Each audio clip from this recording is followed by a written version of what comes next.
tassel with the invisible knot. I've wrapped, I think it was 12 lengths around a small object, and then I just have this knotted up here. When I tie it into my bag, I'll rework that.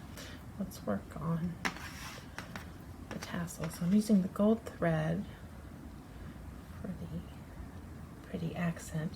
This is embroidery, metallic embroidery floss. You can find it, I would imagine, at any craft store. I'm upside down.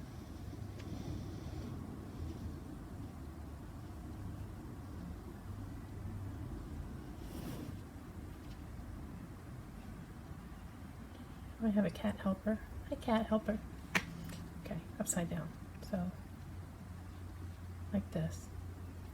And then we need the string up here because we're going to pull that later.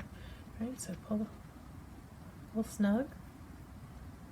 And then up at the top, we're going to start wrapping very tightly.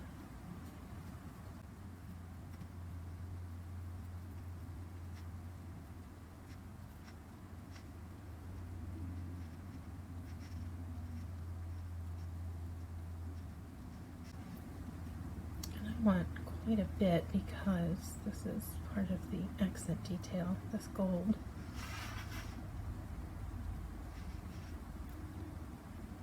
So I really want it to be pronounced.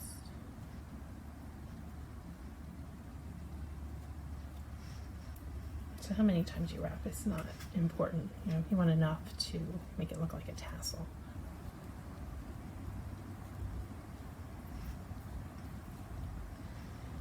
Okay, that's good.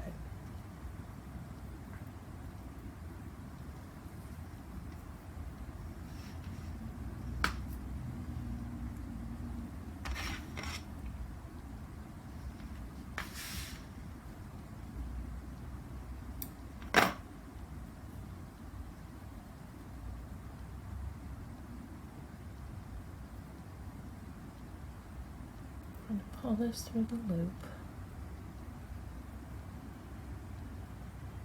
and hold it. That was the free edge I was just working.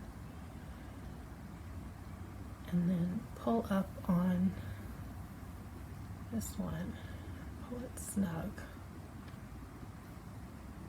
And then that's going to hide.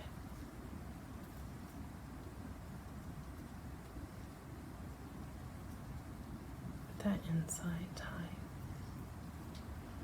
Now, depending what, if you're using the same yarn or something like this, the accent yarn, obviously I can't leave this just hanging here. If you're using the same color, just let it blend into your other strands.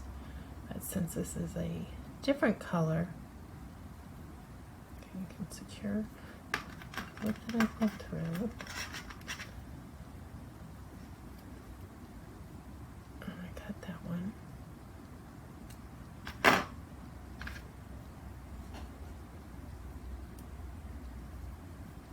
And then the other strand I'm going to tuck in with my with a small crochet hook. Just pull it through just to make sure it's secure. Now, this being that it's metallic thread, it's not slippery at all, so I'm not particularly worried about this, you know, coming unraveled.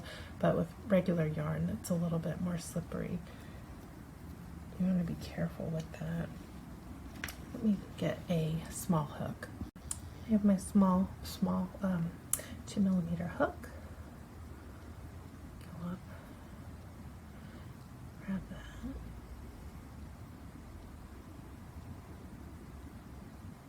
And I just want to pull it through one more time. This way. Before I trim it.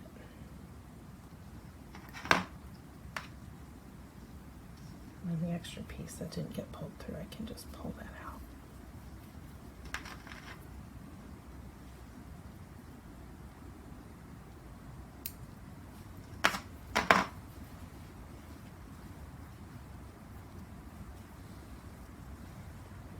These ends off and see how it looks.